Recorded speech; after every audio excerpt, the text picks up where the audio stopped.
Mark Rogers TV, always talking college football for you, the smart fan. I think I'm going to go with that. That is a bit of a mantra here at Mark Rogers TV because we try to be insightful, knowledgeable, bring on people that know their stuff and deliver it to you, the viewer. And we want engagement from you. So I'm not just going to talk to you, but I like to get the comments and the questions and the suggestions. I'm opening up the live stream today for the next few minutes. I've got a number of things to talk about with college football headed toward National Signing Day in less than a week. Welcome you to Mark Rogers TV. If you're coming across my YouTube channel for the very first time, you can find me. If you're out there anywhere on the internet, most of my videos get picked up by someone somewhere, and I find them all over the place, or the audio versions. You can find me simply by going to MarkRogersTV.com. It's that simple. That's a website, MarkRogersTV.com. Go there. That gets redirected to the YouTube channel for the time being until we build out the site. Mark Rogers TV. We talk college football 24/7, 365. Of course, National Signing Day is coming up very soon. Next Wednesday, in fact. Ran across some numbers earlier today that 90% of the players that will be signed by FBS schools, the 130 schools across the country, have already been signed in the early signing period. And about 70% of what are considered to be the elite athletes. And I did some digging of numbers concerning high school football recruiting and the colleges and the areas in which the best talent are. None of this is very surprising, but it's still extremely interesting to me. I'm going to fire up the conversation on the side here in the chat room, and definitely want to hear from you and get your comments and your suggestions.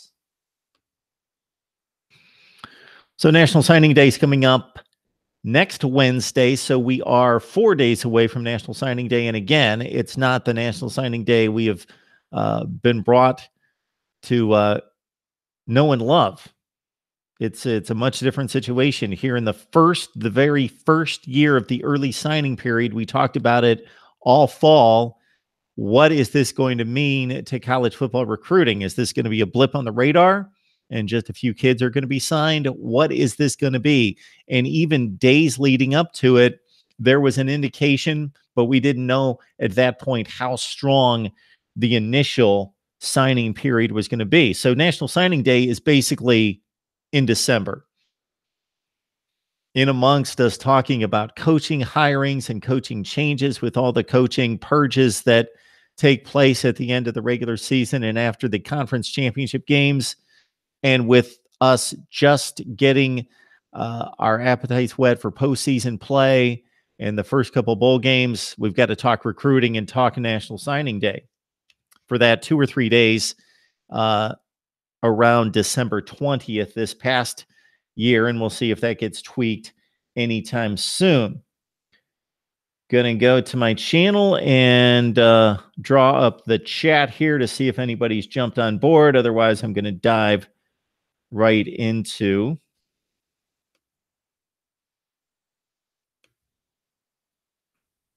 some college football recruiting statistics that I dug up last night that I thought were extremely interesting. Didn't expect a whole lot of people to jump on, as I'm just doing an impromptu. And as we start to do these live streams more and more, I'm going to make them more readily available in terms of sending you an invite, a notification, which brings me to one quick question, because subscribers come and go. So I notice as I grow my viewer base here on YouTube that for about every 4 to 5 people that subscribe, one person drops off. And I understand that because people are testing out content, and I've certainly subscribed to YouTube channels, although I'm not a frequent subscriber. Couldn't even tell you right now who I'm subscribed to because I don't have notifications that alert me. And but certainly I understand that if you're a Iowa football fan and you come across my videos, and I had just had a session with an Iowa blogger and we knocked out 5 or 6 videos for Iowa football, and you think that Iowa football is going to come your way every few days, and that's not the case. Hopefully it will be someday. That person may unsubscribe at some point. So especially for my main audience here, those guys, you know who you are, and I'll get to the comment here in just a second, that are jumping on all the time, watching my videos, and you guys that engage with the content all the time and drop your comments and suggestions and questions in all the time. I would like to ask you, do the notifications drive you crazy? Because I talk to some people and they drop YouTube channels because they get sick of hearing notifications. And for me, I arguably produce, I would love to see another site that produces more content than I do. So I'm releasing these videos sometimes every 20, 30 minutes all day or at different times of the day. And I could see where that would drive somebody nuts if they have the notifications on. I don't have my notifications on. So I don't, that doesn't drive me crazy. But I had a buddy of mine, not talk about my channel in particular, but he got constant notifications from some site that he was following on YouTube. And he just, even though he likes the content to watch once in a while, he shut them off. So Green Man says, no, emphatic no. All right, we've got Enrique Comas on. I hope I pronounced your last name correctly. I think National Signing Day will still be a special day just because of coaching changes. I mean, look at Florida State and Nebraska, crazy changes, both positive and negative.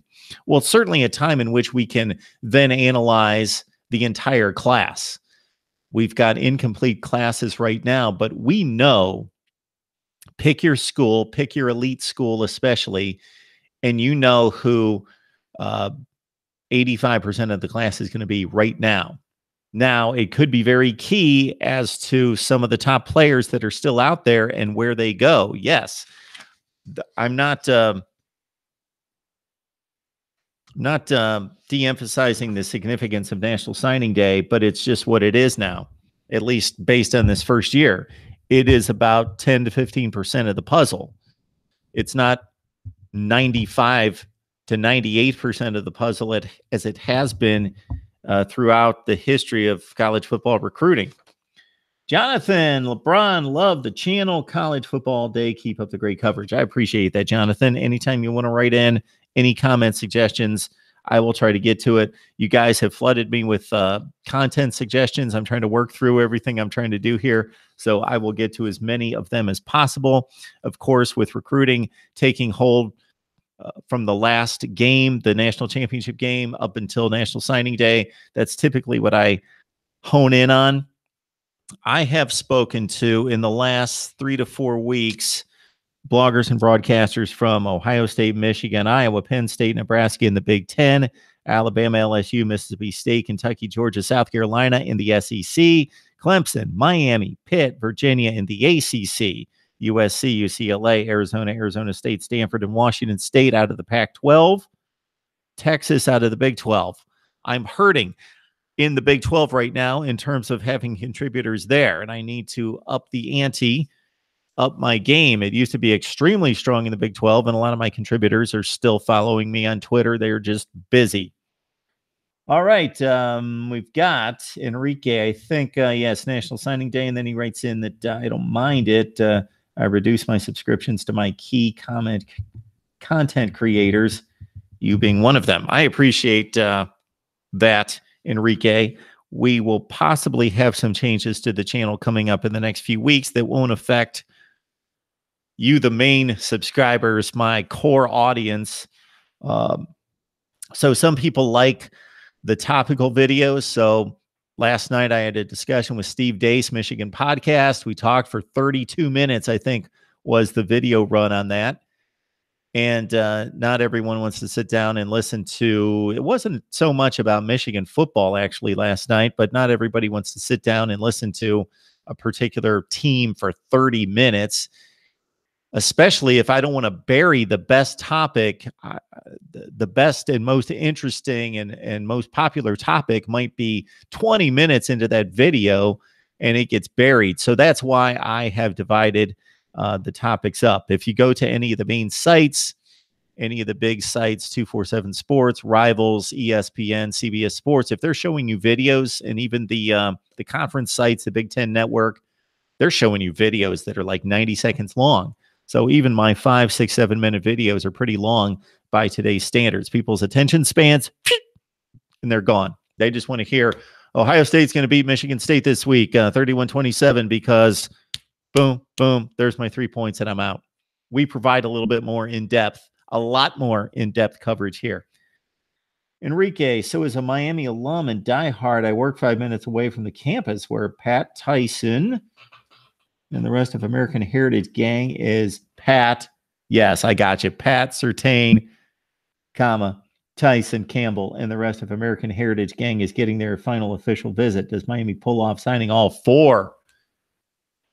Get one of those corners. Enrique, I hope you would be happy with one of those 2 corners, the 2 very best corners based on the analysis and the scouting in high school football. If you get one of those guys, I think he'll be in good shape. Number 1 class in the ACC, top 5 in the nation, according to the major services. I've knocked out a number of recruiting profiles. I don't know if you guys find those to be interesting. If you've watched me for any period of time, you know I'm strong on personnel in terms of just myself.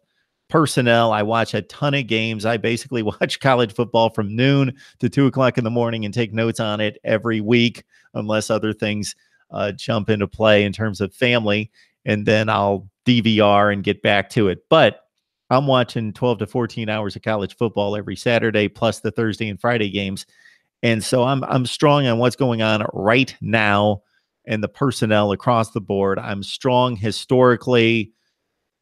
I got some age on me, and I've watched all these games, and I've got like a photographic memory. I'm not bragging about that. That's actually probably not a good thing. I read something the other day that people who are forgetful used to be considered to be not the smartest people. We would marvel at people that had great memories, huge memories for minute facts, but they're discovering that our brain, if functioning correctly, should be dropping the minute little facts that don't matter, especially if they get outdated, and replacing that with new, more relevant information. So I don't know what that says about me, because I remember Rose Bowl scores and Blue Bonnet Bowl scores from 1977. So anyway, anything you guys want to talk about, I'm going to run through what I'm going to run through, which is National Signing Day. So I came across these numbers from a number of different sites. This is not going to surprise you, but it's interesting to look at anyway. Blue chip prospects, and I forget the criteria here, but it was basically the top 300 to 400 players. They may have gone off, not the ESPN 300, but that same approach of the top 300 players in the country from 2013 to 2017. Texas produced 229 of those players. That was 13.8% of the field. Florida just a smidge behind at 226, California at 199. So 14% basically for Texas, Florida at about 13.5%, California at 12%. So those 3 states produce 39 to 40% of the elite players in high school football moving on to college. Then it drops to Georgia, 8.5%. Ohio's just a smidge under 5%. Louisiana around 4.5%. Alabama, 3.5%, along with Virginia, North Carolina, Pennsylvania, Tennessee. But those 3 states, the 3 states we talk about all the time, guess we didn't need the numbers, Texas, Florida, California, but it's interesting to see producing almost 40% of the elite talent moving on to college football. And we've talked about it in the past with especially Big Ten people. This would affect the Big 12 to a certain extent. All the Pac-12 just heads toward California for the most part. How much it affects the Big Ten doesn't seem to be affecting Ohio State, doesn't seem to be affecting Michigan, even though the play on the field hasn't been great. And Penn State is doing extremely well under James Franklin. Looked at an article on ESPN this afternoon, just a few hours ago, waiting for my contacts.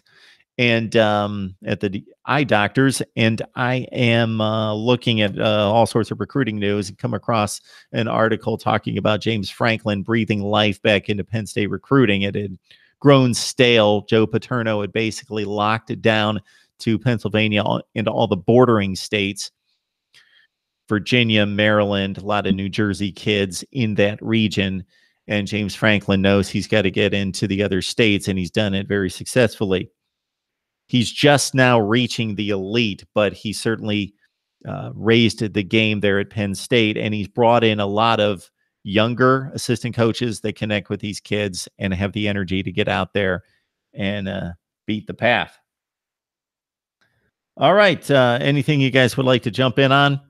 Otherwise, I'm going to run down these recruiting numbers. So listen up here. In 2018, so this is the current class. This is, again, the top 300 to 400.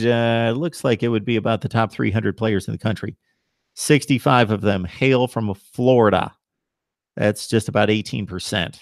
Then California, 48. Texas, I've noticed a slight dip, just a slight dip in terms of not mass volume because it's there. Slight dip in the elite, but still, Florida, 65, California, 48, Texas, 44, Georgia, 40. So Georgia. So you see over the past 5 years that the recruiting elite has been dominated by Texas, Florida, and California products. Georgia in 4th place, but well back. But in 2018, Georgia jumping right up there with Florida, California, Texas, and Georgia. Georgia right there. Then it drops significantly. 40 out of the state of Georgia elite players in this current class, 2018.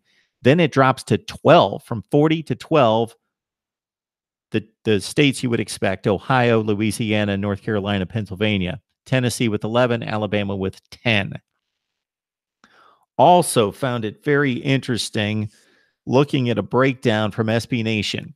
So we get so wrapped up in the recruiting rankings, and they mean a lot. I've always stated that if you take any one particular kid, yes, the recruiting ranking may be completely wrong 3 years later. We see it all the time. Grab any position, any year over the last 5 years, or any time, and look at the top 25 to 50 prospects. And you will see JT Barrett at number 33, but he became a starting quarterback and record holder at Ohio State. And you'll see 20 guys above him that you either remember hearing about but never saw the field significantly, or were just a bust and not a good quarterback and played a half a season somewhere. You will see 3 to 4 guys that arguably were better than JT Barrett, even though he was ranked 33rd. And that's just an example. Enrique, and then you see Von Miller, low 3-star. Exactly.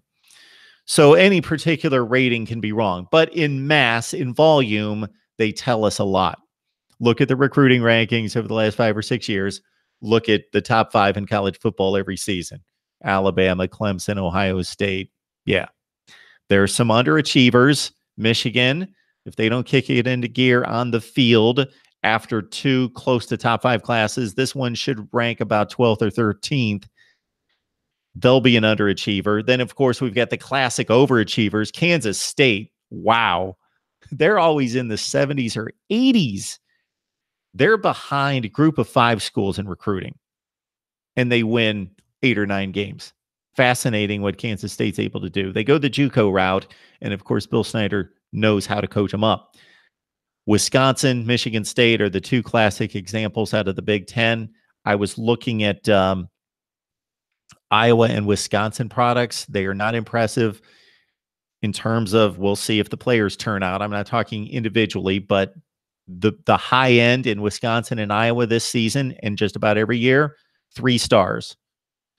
But they coach the kids up and they play top 25 football. Wisconsin's case, usually top 10 to 15 football. Pretty amazing there. Wisconsin, no top recruits, but has 4 most wins since 2010. Exactly. How do they do it?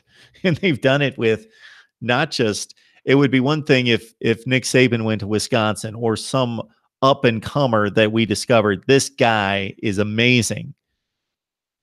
No. Barry Alvarez, of course, established the program. If you're a younger football fan, look at Wisconsin's records in the 70s and 80s up until 1993. 93 was the breakout season. 93, they went from, I believe, 5-6 to 10-1-1, win the Rose Bowl. And they haven't really looked back since. No, they haven't been quite that good every year.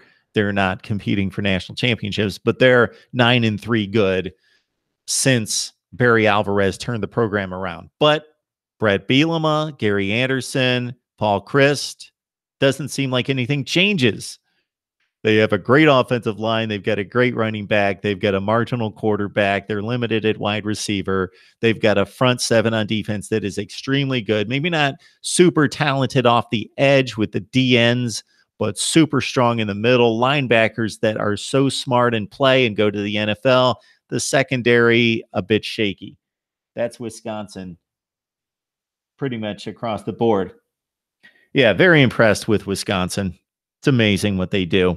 You could see it against Miami in the Orange Bowl for the first almost quarter. They were outmatched in terms of speed and space, and you thought, okay, they're going to get overwhelmed. They couldn't block Miami up front. Guys were shooting gaps, and it was on both sides of the football, and then they adjusted and won the game.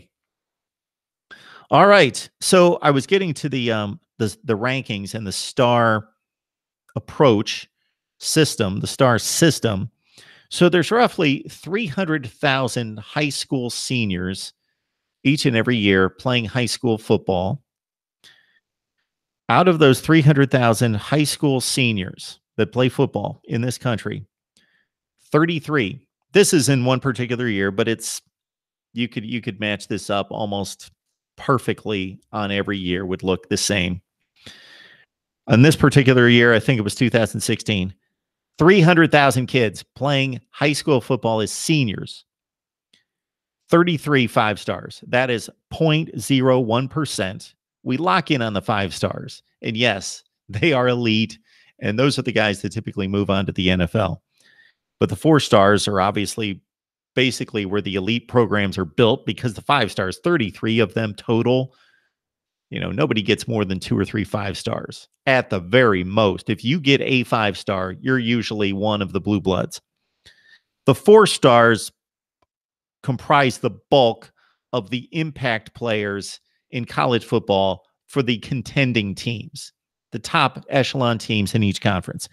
399 4 stars out of that 300,000 that played high school football as seniors. So that's 0.013%. And then even 3 stars, even to go from playing high school football as a senior to be a 3-star recruit. And we kind of looked at, because we get into this and we look at the elite athletes and the very cream of the top, because we get so locked in on that, the 3-star is just, okay, he was a 3-star. But if you really follow college football, programs like, again, Wisconsin, Michigan State, Kansas State, you could go through Stanford even, are built on 3 stars. There are kids playing a meaningful, impactful football and some stars even at Clemson and Alabama that are 3 stars. Anyway, it's still only 0.04% of those high school seniors playing football that become 3-star athletes. That's how difficult that is to achieve. And then your 2 stars are about 1,800 kids, and that's still only 0.06. So far less than 1% of high school seniors playing football will be 2 stars. That shows you how difficult that is. We never talk about 2 stars. If somebody's a 2-star, 2 stars, we don't talk about 2 stars.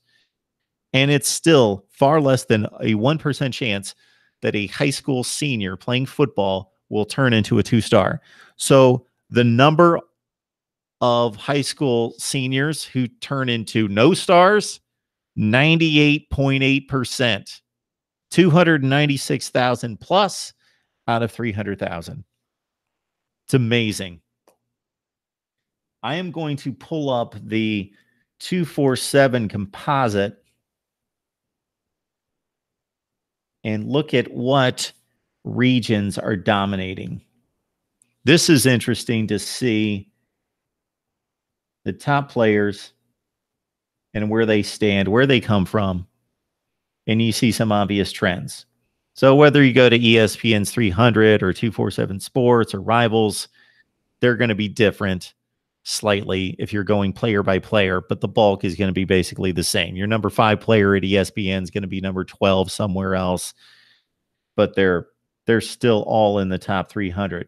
Where did these kids come from? Trevor Lawrence, Justin Fields from Georgia. Top 2 players in the nation, according to 247 Sports, from Georgia. And we talked just a few minutes ago about Georgia rising in the rankings, being a distant 4th from 2013 to 17, nationally behind Texas, Florida, and California. But in 2018, a strong number 4, very close to California and Texas in producing the top 300 players. So Trevor Lawrence, Justin Fields, quarterbacks out of Georgia. Xavier Thomas, Florida kid. Ayabi Anoma. I interviewed Ayabi. If you want to check out the interview, just search his name in the channel. But I interviewed him about 6 or 7 months ago. Very nice kid out of St. Francis Academy in Baltimore, Maryland. So there's one from Maryland in the top 4 in the country. Micah Parsons, Pennsylvania. Patrick Surtain, Florida. Nicholas Petit-Friere, Florida. New Jersey, Maryland, Georgia, California, Florida, Louisiana, North Carolina, Nevada, California. Ohio pops up with Jackson Carman, the only 5-star out of Ohio, at number 17 overall, second-rated offensive tackle, according to 247. Georgia, Texas, Florida, Tennessee, Georgia, Texas, Florida, South Carolina, Virginia, California, Oklahoma, Ohio, Georgia, California, Nevada, Ohio, California, Nevada, New York, Florida, Texas, California. I could keep going down the list. I'm at number 40 and Devin Williams out of California, who's deciding between USC and Oregon. But it gives you the picture right there. Florida, Texas, California, Georgia's gaining steam. Then it's Ohio, Pennsylvania, Alabama, South Carolina, something in that range. But that shows you how difficult it is. If you are in the Big Ten, let's say, for example, or you're in the Big 12 and outside of Texas and can't get that pipeline to Texas, if you're Iowa State or Kansas,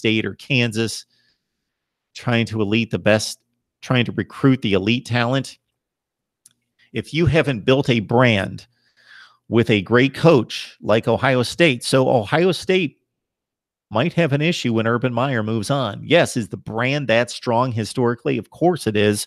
It's arguably the greatest football program in history. It's certainly in the top 5 that it's most likely going to continue to thrive. But let's not underestimate that most of these kids are in California, Texas, and Florida, and Georgia.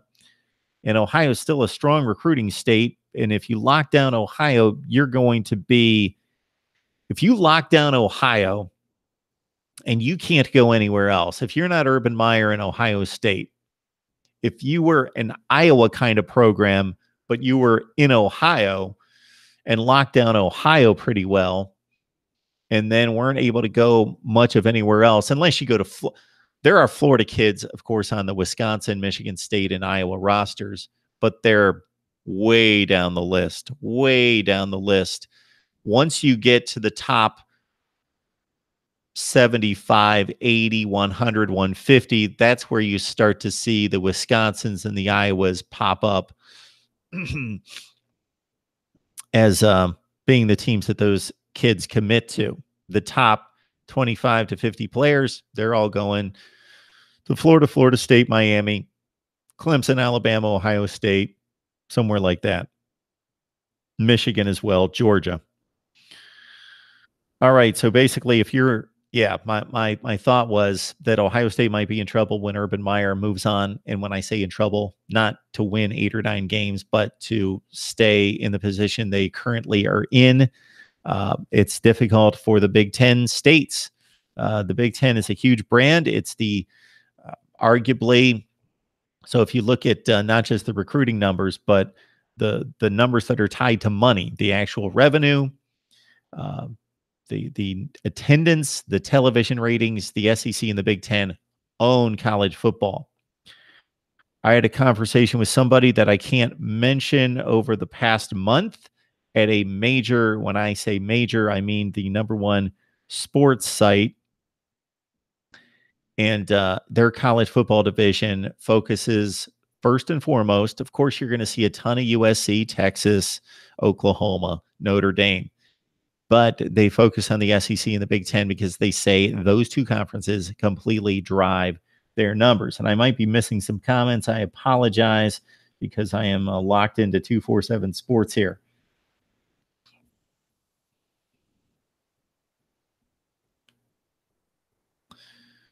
All right, so I'll remind everyone. Let's see what else we've got here. Ohio has 8 FBS programs. Yes, Ricky, you make a great point there. So when I'm running down the stars, and I don't know if you caught it here, the minuscule number of even 2-star athletes in college football compared to the kids playing high school football at the senior level, 1,800 out of 300,000 even make it to a 2-star status. Then if you go to the MAC, and that's where most of these kids are in Ohio, they play MAC football. The really good players after Ohio State takes them up, and Penn State, Michigan, the very top of the rung. The MAC rosters are loaded with no-star kids, but a lot of 2 stars, and at the top end, some 3 stars supply the MAC. But if you go to Big Ten rosters and look at where these kids are, they're going to be from their home state, they're going to be from somewhere down south, and they're going to be from Ohio. Go to Minnesota, go to Northwestern, go to any of the second tier to bottom of the rung Big Ten rosters and look at where these kids are from. Ohio produces masses of players that, again, because of the population shift to the west and to the south, isn't as strong as it used to be, but it's strong to the degree in mass that it's still about the 7th most populated state, that it supplies the Big Ten and the MAC with a ton of players. Yeah, you've got the MAC in there, as you mentioned, the 8 FBS after Ohio State. Of course, Akron, Kent, Miami of Ohio, Toledo, Bowling Green. There you go. James White was from Florida. Yes, look at the Wisconsin roster. Sojourner Shelton, Dakota Dixon, recent defensive backs. I think, I don't know off the top of my head with some of their other big running backs, John Clay and Monte Ball and those guys. I believe a number of those guys are Florida products as well. All right. Ricky says you could argue we got to that point briefly in 2015, 12-0 week schedule. I know. 2015, who we talking about went 12-0, 2015. Enrique says, with the passion of the fan base and the difficulty in winning there, I see Iowa reaching. Okay, you're talking about, that's right. Ricky, I'm catching up with you here. I remember your comments from last time. Yeah, big Iowa fan. Yes, 12-0. I was a big proponent of Iowa making the playoff, certainly if they could have won that Big Ten championship game. And I know the narrative was that they were going to get blasted, just like Michigan State got blasted. And maybe they would have, but they would have earned it. We don't know if they would have gotten blasted. My Iowa Hawkeyes have only gotten 1 5-star recruit in Kirk Ferentz's 20 years at Iowa. AJ Espenza, currently on the team, he's a 5-star. I vaguely remember that. All right. Yes, recruiting's interesting, and here to highlight some of the top elite available guys. You've got the 9th-rated cornerback in Elijah Griffin from Mission Viejo, California. He's in the top 75 overall, regardless of position. He's taken official visits to Tennessee, Auburn, USC, and Alabama. 247 Sports says he's the 4th best cornerback, the composite number 3 cornerback. So he's still out there looking around. He's got 18 offers. And the prediction service there, 247 Sports, says he's going to USC with a 70% certainty. Ricky, yeah, you didn't help your perception at the end. With the Rose Bowl effort against Christian McCaffrey. That was a rough one. I will put Iowa and Northwestern in the same category here. The record is really good. They're typically 8-4. Sometimes they break out with a 10-2 season, as Northwestern has a couple times in recent times. But if they don't play their game, if they make mistakes, they can't afford mistakes. They have to play an airtight game against a team that has much better talent. So we saw it with Northwestern taking on Tennessee a couple years ago when they were 10-2. Tennessee was 8-4, but athletically it was a mismatch. Now, if they played 10 times, Northwestern would beat them a few times, at least a few times. They may win 4 or 5 times. But on that one particular New Year's Day, Tennessee made some plays and Northwestern got overwhelmed and they got annihilated, trounced. We see that with the Northwestern team. The same Northwestern team that season earlier played a Michigan team that had the same record at the end of the season, but they went to Michigan, lost 30-0. So Northwestern's got to have it together on game day, and Iowa in particular. Ohio State, Penn State, they can make mistakes. They can be less than their best and win those games, but it becomes ugly like it did for Iowa in the Rose Bowl, like it did in the fourth quarter against Florida in the whatever bowl game that was, the Outback Bowl a couple years ago. All right, we got Justin Ross. He's still available. He's the 11th rated wide receiver according to ESPN. He's number 15 according to 247 out of Phoenix City, Alabama. He's considering the Tide, the Auburn Tigers, and Clemson. And the 247 composite predictions really favor Clemson for Justin Ross. Tanner McKee is one of the top quarterbacks available, maybe the top quarterback, pro style. Pocket guy out of Centennial High School out of Corona, California. The composite has him at number 3. 247 says he's the 3rd best quarterback, pocket passer in the nation. He's taken official visits to Texas, Alabama, Washington, Stanford, and Texas A&M. And the 247 prediction is locked and loaded. 10 out of 10 say Tanner McKee, even with KJ Costello in play, is going to Stanford. He threw 23 touchdowns this past year and 2 picks. He must have gotten hurt. He only threw for 2,000 yards after throwing for 3,500 yards and 36 touchdowns the year before. And he ran for 11 touchdowns. Threw for 23, 2 picks, 11 TDs rushing, 15 the year before as a junior. Jalen Waddle is the 12th rated wide receiver according to ESPN. He's number 5 according to the 247 composite. He's out of Episcopal High School in Bel Air, Texas. Jalen Waddle, small kid, 5'10", 169. They'll bulk him up a little bit. He caught 48 passes in 2016. Couldn't find his 2017 stats. The prediction out of 247 Sports has him going to Texas A&M at a 52% certainty. Jalen Waddle, 5th best wide receiver in high school football, probably going to Texas A&M. Enrique, so what are your surprise teams for 2018 and 19 season? My dark horse is Virginia Tech. Randy Rhodes writes, how will Arkansas fare under Coach Chad Morris this coming season? So, Randy, it's interesting that you bring up the Arkansas Razorbacks, and we're talking recruiting with National Signing Day just 4 days away. Because Arkansas, they fight the same issue that I'm talking about with the Wisconsins and Michigan States and Iowas.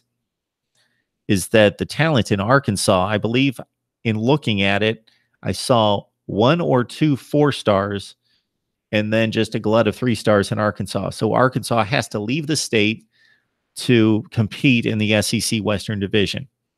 Brett Bielema actually didn't do such a horrible job there. Bobby Petrino did an exceptional job there.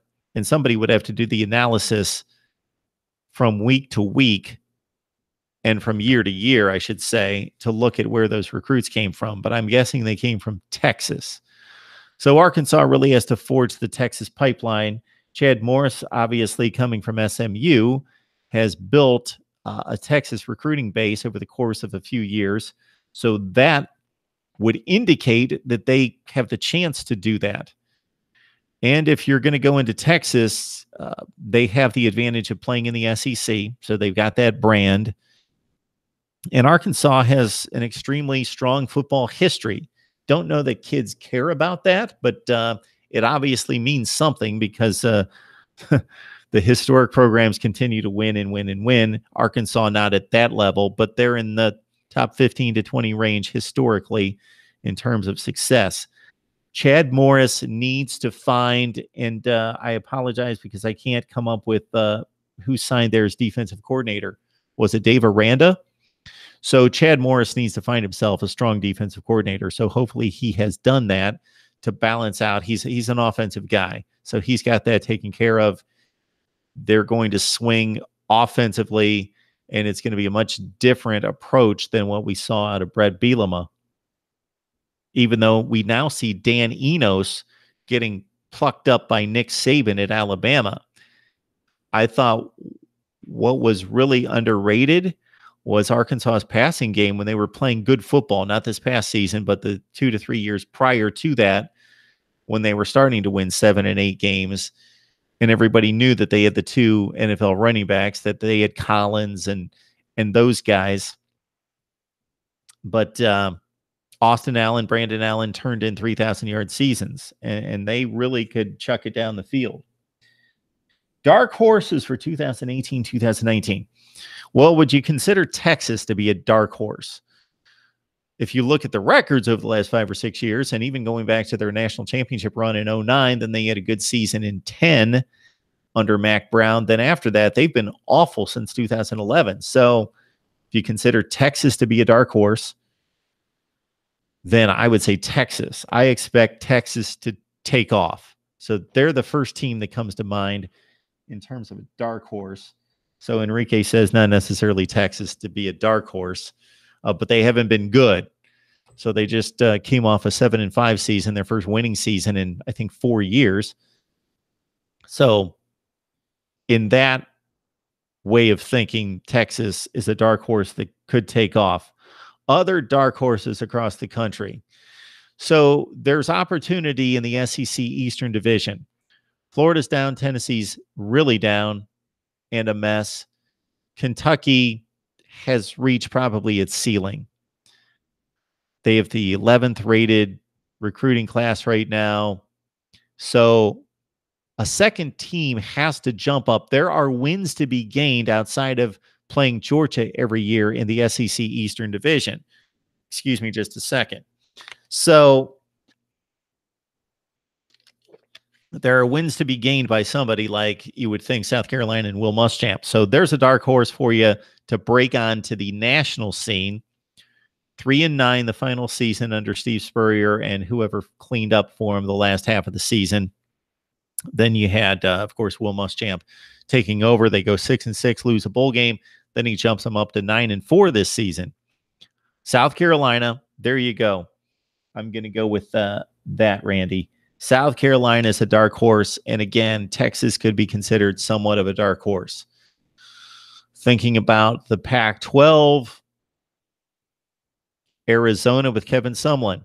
That could be a dark horse school for you. We will find out how truly good Kevin Sumlin is now that he's not connected to all that Texas talent. So you talk about an underachieving team. They're on the polar opposite under Kevin Sumlin, Texas A&M, of what we've been talking about in recruiting with Wisconsin and Michigan State and Kansas State. They recruited top 5 to 10 classes, and they kept churning out 8-5 football teams. So let's see Kevin Sumlin, with that disconnect from Texas, whether he can coach up lesser players or bring in elite players to Arizona. That's a division where, like the SEC Eastern Division has Georgia, then who's gonna fill the gap? Who's gonna challenge Georgia? Who's gonna pick up all those wins? There's an opportunity for Mizzou and South Carolina, I think, in particular.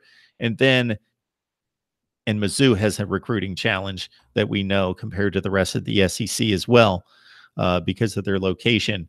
And then with Arizona, it's okay, USC is going to be there, but who else is going to be there? Maybe UCLA with Chip Kelly, of course, but they have a void to fill, and they could seize that opportunity as well. So dark horses, Texas, Arizona, and South Carolina. But I'm really sold on South Carolina.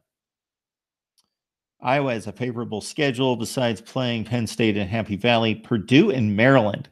I like those calls. Drink more water. And that's drink more water. Absolutely. Drink more water, everyone. This is like what we're made up of. Like 80% of us. So, yeah. The thing I don't like about Iowa fans. So, Ricky, maybe you could speak to this, and maybe I mentioned this last time. You can't get excited for these schedules if you're an Iowa football fan, because you know that it's Iowa State and it's nobody and nobody, and you play a 9-game conference schedule. So there's no intrigue to who are we signing. There's no announcement of Georgia signed to play Notre Dame back-to-back. There's none of that. Nebraska goes out and plays Oregon. They just signed with Oklahoma. Wisconsin, yes, they were trashed for their schedule this past season and playing BYU, but they didn't know that BYU wasn't going to be any good. But Wisconsin has played LSU twice, Alabama recently. They usually pick off somebody really good. And Notre Dame's coming up on their schedule, I believe. But Iowa, they need to schedule somebody, please, Ricky, if you can put the pressure on Iowa to schedule one other, pick up Oklahoma State. You know, that type of program, that type of series for Iowa would help. Something just outside of their recruiting footprint that could lure some kids up there. Go play Texas A&M, go play Oklahoma State, go play Missouri. I don't know if that really helps them. But Iowa needs to pick up on the scheduling. Purdue, yeah. Jeff Brom, good call there. Whoever made that, yeah. Drink more water, of course. Purdue, Maryland's in a tough spot. So Maryland could improve significantly, but it's going to be difficult for it to show up in the standings because they've got the 4 heavyweights they have to play each and every year, although Michigan State, wow, you talk about a wild card right now, Michigan State. But DJ Durkin doing a nice job. I have not checked out his recruiting status for this season. Of course, he had a nice top 15 to top 20 haul last year. The Iowa State game is getting more interesting. Last year was a fantastic game. So, Ricky, don't misunderstand me here. I know that Iowa State's much better. Coach Campbell's really good. And they beat TCU in Oklahoma. And I remember watching the Iowa game. It went to overtime before the Hawkeyes won. But this is not your measuring stick if you want to improve. Playing Iowa State, go play TCU. Minnesota did that back-to-back a few years ago. Play TCU, Texas A&M, Oklahoma State. Add that game. You should beat Iowa State 7 to 9 times out of every 10 years. You should beat Iowa State unless something drastically happens at Iowa State. And maybe it is. Maybe 2017 showed us something that's going to change. And Iowa State's going to be on the move. But that's what the deal is there. I say Iowa needs to play someone. You got Isaac Taylor Stewart. He's the 10th rated cornerback. according to ESPN, and much higher rated in the 247 and composite rankings at number 4 and number 5. So here we're talking about a top 5 cornerback still out there, Isaac Taylor Stewart out of San Diego, looking at USC, Alabama, Tennessee, and Texas A&M. The 247 prediction out of 51 offers for this kid has him going to USC with a 53% certainty, Texas A&M and Alabama in the running. Talk about running. This kid runs a 4.43, and we talked about Jalen Waddle's slight build at 5'10", 169. Well, Isaac Taylor Stewart is 6'2", 192. All right, so these are some possible videos I might be doing to continue the player profiles, but if you're interested in just running through the numbers and the offers and the targets for these particular elite players who are still on the board with 4 days remaining in National Signing Day, I've got player profiles for about 10 players, and I may add a few more time permitting. All right, please check out all the videos I've got recently posted, not just talking about recruiting, but talking about personnel losses. So I tried to follow a pattern in talking to a number of contributors. We talked about recruiting. We talked about the early signing period and who they're excited about.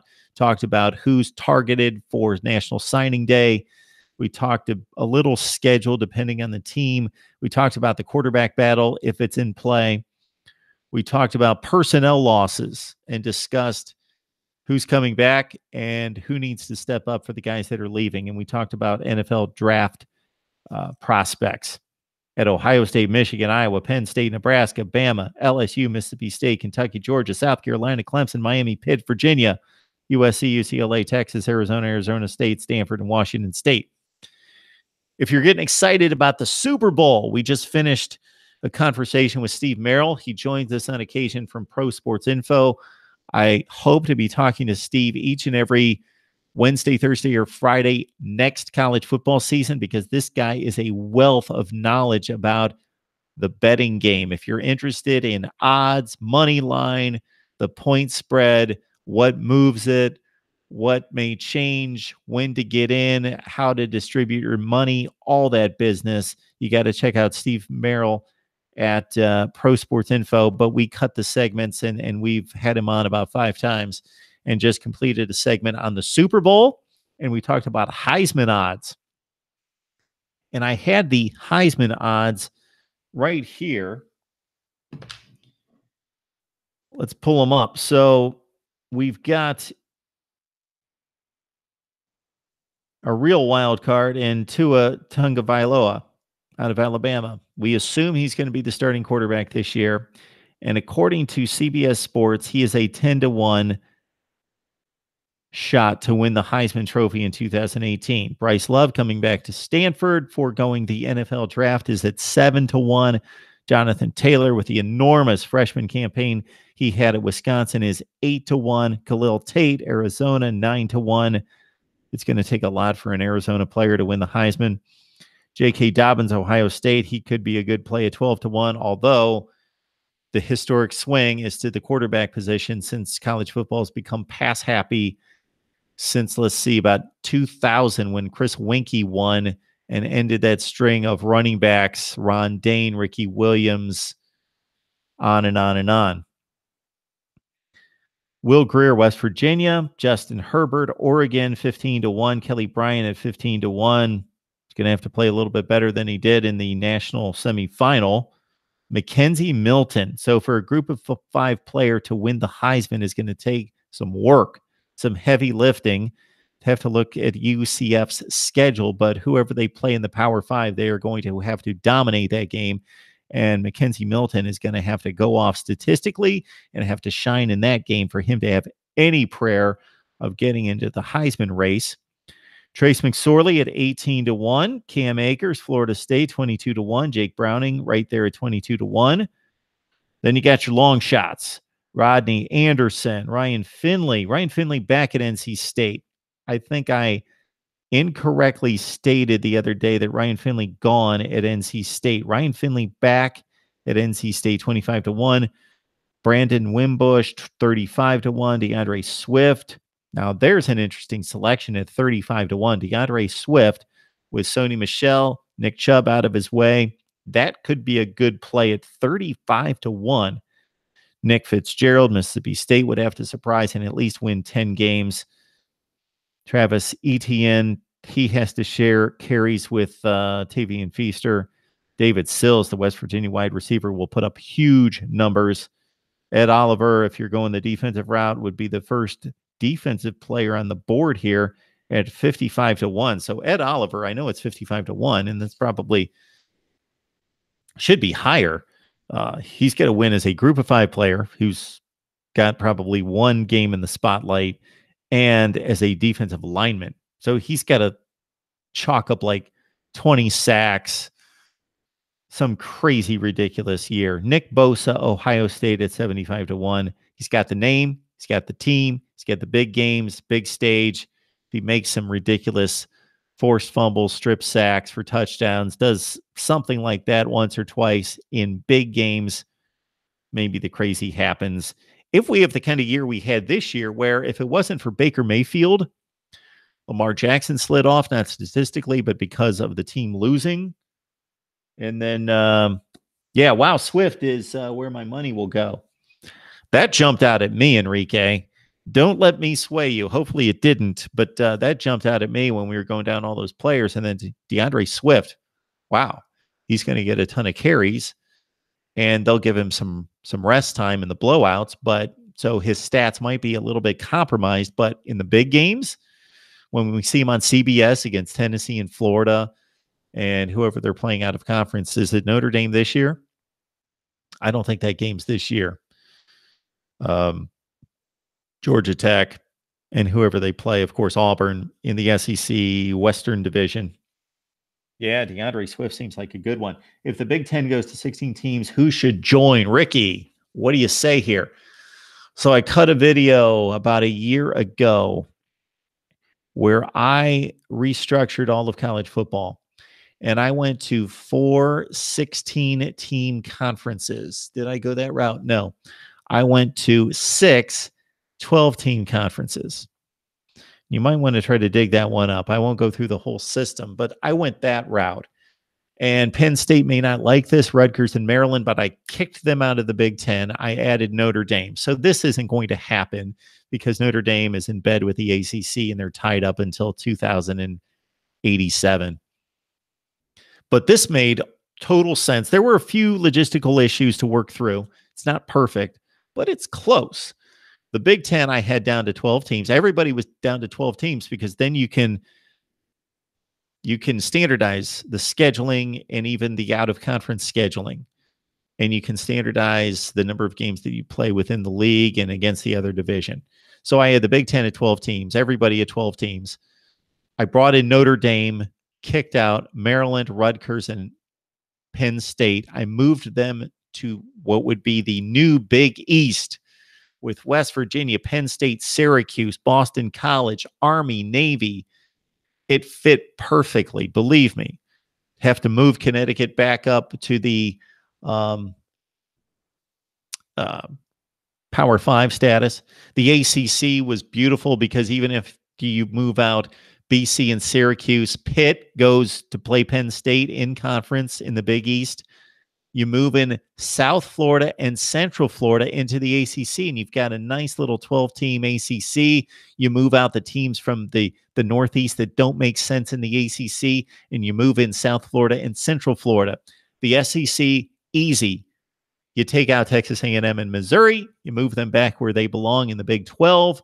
The Big 12 was basically what it is currently, minus West Virginia. So you're down to 9. You bring in Mizzou and Texas A&M, and I brought Houston in.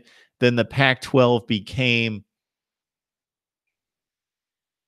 pretty much exactly what it is right now. I think I had to make one amendment. I was able to bring in Boise State. Who did I get rid of? I think maybe I had to move Colorado down to the Big 12. Anyway, I worked it all out. So if they go to 16, Ricky, that's just way too many teams because I have an issue with, even if you play a 9-game conference schedule, if you've got a 16-team league, That means you've got 15 potential opponents. You're only playing 9 of them. That means you're missing 6 teams in your league. So you're not going to see some of these teams for 5 and 6 years within your own conference. That doesn't make sense. But if the Big 12 or the Big 10 did expand, again, Notre Dame makes total sense in the Big 10. The ACC thing is stupid from a football standpoint, not talking academically, and I'm not talking about the other sports, basketball and the minor sports. I'm talking about football. Notre Dame makes total sense to the Big 10 because of the location that's obvious and because of the history. Notre Dame is viewed in a football sense very similarly to Michigan, Michigan State. That's who they've played forever. Purdue, they have a long-standing series with Purdue. So some of you may have only watched college football for the last few years. Notre Dame and Michigan always played. Notre Dame always played Michigan State. Notre Dame always played Purdue. Those series have been interrupted. Notre Dame would play Penn State occasionally. They had a home and home with, actually, they played at Soldier Field against Northwestern a few times. And one time recently, Northwestern pulled off an upset with Pat Fitzgerald just here in the last 5 years. Great series against Ohio State in 95 and 96. You can't lose the New York, D.C. market if you're the Big 10. That's why Maryland and Rutgers joined. Okay. I live in Connecticut because of where I work. I listen to a ton of New York, or at least I did, a ton of New York sports radio. Rutgers is never mentioned.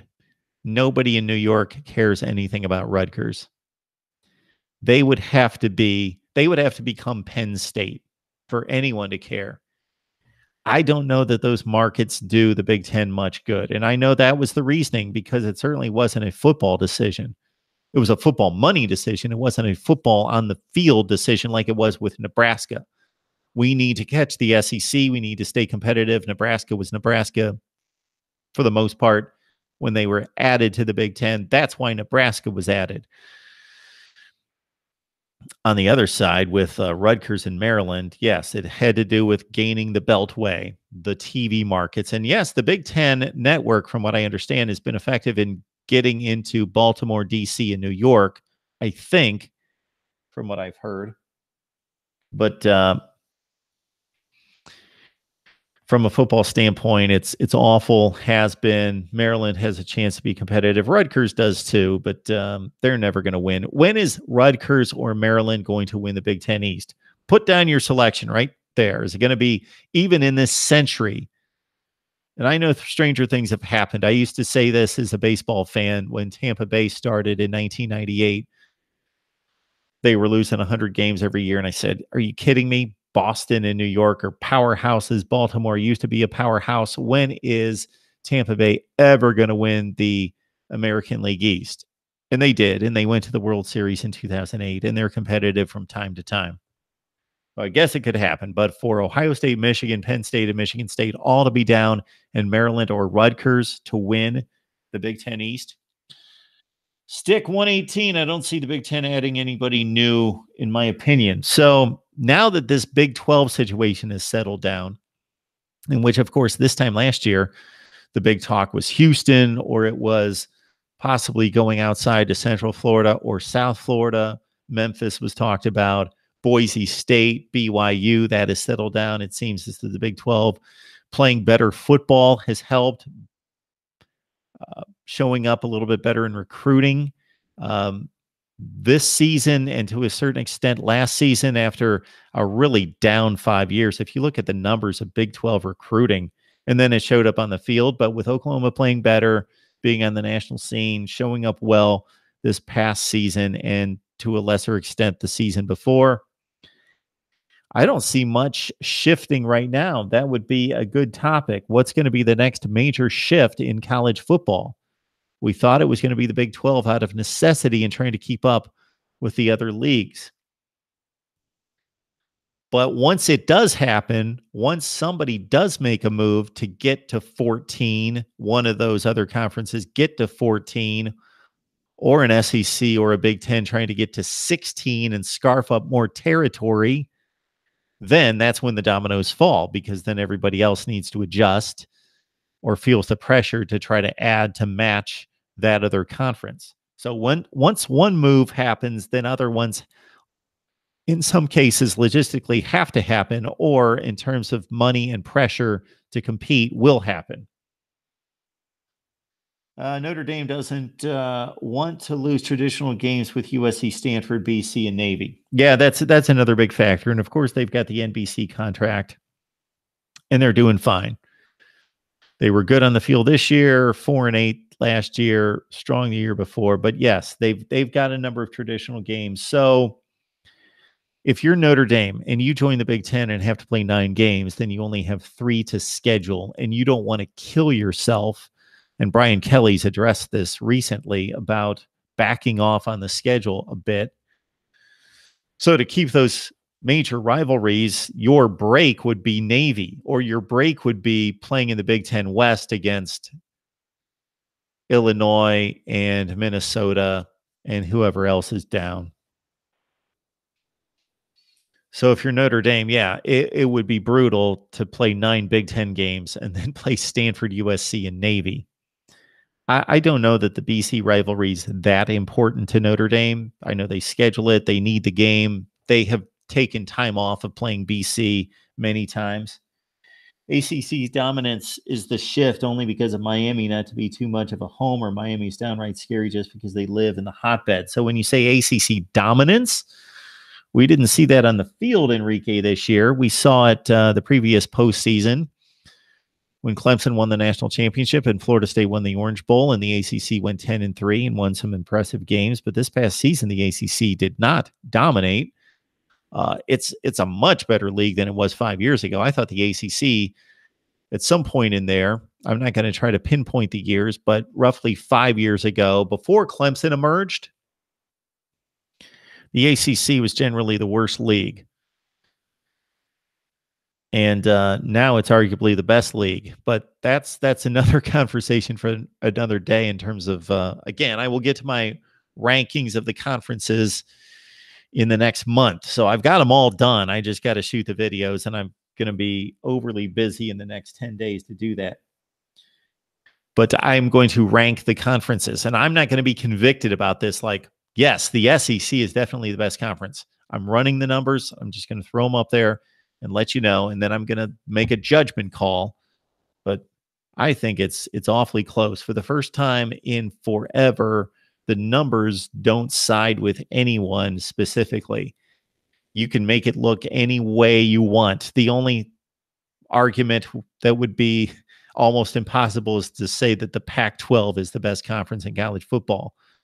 Very much a missed opportunity for the Pac-12 in the last few years. In 2014, that league went 13-5 against the other Power Fives, and they played extremely well in important games. And there was almost, because of quarterback play and what we could see coming with Darnold and Rosen and some others at that point, and because of postseason play and the season that they had just come from in 2014, the Pac-12 looked like it was going to stay with the SEC, and then just Oregon disappeared. Stanford dropped off. Utah dropped off a little bit, of course, this past season at 6-6. The Arizona schools disappeared, especially Arizona State, who was in a good place with Todd Graham there for a couple of years, won 10 games twice. Minnesota could be on the rise with PJ Fleck. Yes. That guy's mighty impressive. They're building that facility that's going to be ready at some point. Northwestern as well, building a facility that looks to be beautiful. But I think the Minnesota one is over the top. Again, it's going to be recruiting that's going to be difficult. They have to lock down the state of Minnesota and build their team in the Midwest, and then pluck some really great athletes from Florida and Texas. Texas could be an opportunity for Minnesota, but they should be pounding Illinois, that's a decent football state, and Ohio for players. And nobody's going to outwork PJ Fleck. At least nobody's going to out-excite or energy PJ Fleck. I don't know about outwork. All right. I may wrap it up here. Want to let everyone know that we've got a conversation with Savannah Lee Richardson to talk Georgia football and a recruiting update coming up later today. Stephen M. Smith from Touchdown Alabama joins us as well later tonight to talk Alabama football and get a recruiting update. I talked to Steve Dace from Michigan Podcast last night. I released one very interesting video. Even if you don't like Michigan, it's interesting in regards to what the graduate transfer rules have done to college football.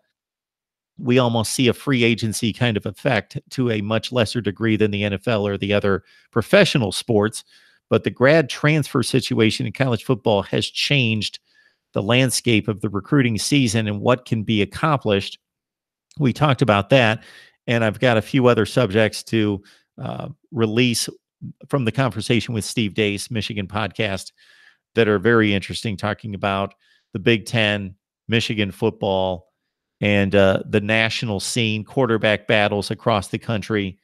We addressed all of that as well. All right. Please join me. Subscribe to my YouTube channel if you have yet to do so.